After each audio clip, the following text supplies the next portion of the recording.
சோழ நாட்டில் உள்ள நவ கிரகங்களைப் போலவே பாண்டிய நாட்டில் உள்ள நவ திருப்பதிகளும் நவ கிரகங்களாக கருதப்படுகிறது.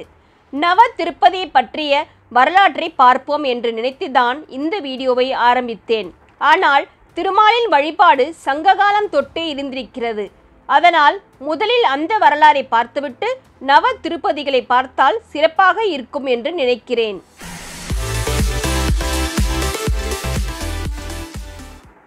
தமிழுக்கும் தமிழ் உறவுகளுக்கும் என் வணக்கம். வரலாறிலும் ஆன்மீகத்திலும் ஆர்வமுள்ள உறவுகள் நம் சேனலை சப்ஸ்கிரைப் செய்து கொள்ளுங்கள். நம் சேனலுக்கு ஆதரவு தரும் என் உறவுகளுக்கு நன்றி. வாங்க வீடியோக்குள்ள போகலாம். தொல்காப்பியத்தின் அகத்திணையியலில் தமிழக நிலப்பகுதிகள் 5ஆக பிரிக்கப்பட்டு உள்ளன. நிலத்தின் தன்மைக்கு ஏற்ப குறிஞ்சி, முல்லை, மருதம், நெய்தல், பாலை என பிரிக்கப்பட்டு அவற்றுக்கான தெய்வங்கள் பற்றியும் குறிப்பிட்டுள்ளனர். இதில் பாலைத்திணை தவிர்த்து 4 திணைக்கடவுள்கள் பற்றி தொல்காப்பியர் குறிப்பிடுகிறார். ஏனென்றால் பாலை என்பது தனி நிலம் கிடையாது. குறிஞ்சியையும் முல்லையையும் மழையில்லாமல் காய்ந்து போகிற நிலமே பாலையாகும். ஆனாலும் பாலைக்கும் தெய்வம் உண்டு. ஒவ்வொரு திணை மக்களும் ஒவ்வொரு கடவுளை வழிபட்டுள்ளனர்.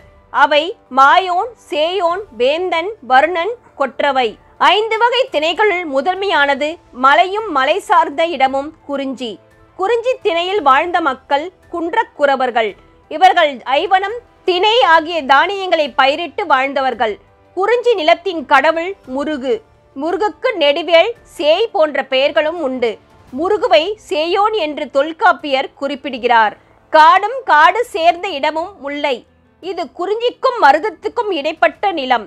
இங்கு வாழ்ந்த மக்கள் இடையர், இடச்சியர், ஆயர், ஆய்ச்சர் என்று அழைக்கப்பட்டனர். இவர்களின் உணவாக வரகு, சாமை இருந்தன. முல்லை நில மக்கள் மால் எனப்படும் திருமாலை தங்களது கடவுளாக வழிபட்டனர். திருமாலை மாயோன் என்ற தொல்காப்பியர் குறிப்பிடுகிறார். திருமால் நீலமணி போன்றவர் என்றும், கரியமலர் போன்றவர் என்றும், கார்மேகம், காரிருள், கடல் போன்றவர் என்றும் சொல்லப்படுகிறது. சங்க இலக்கியங்கள் ஒளிரும் திருமேனியுடையவர் என்று குறிக்கின்றன.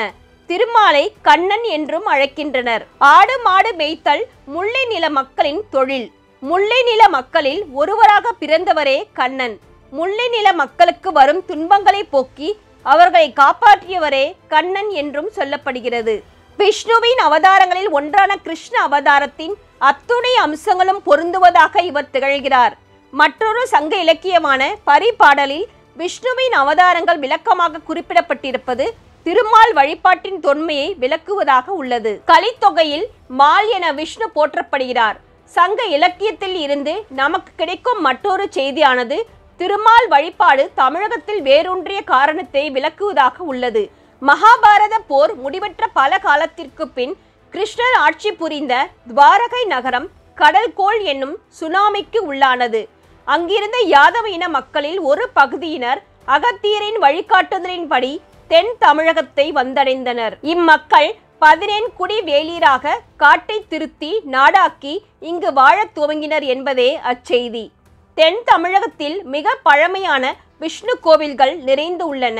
108 திவ்ய தேசங்களில் 80% கோவில்கள் தமிழகத்திலேயே உள்ளன. இவற்றில் திருநெல்வேலி மாவட்டத்தில் அமைந்துள்ள 9 திவ்ய தேச கோயில்கள்தான் நவ திருப்பதிகள்.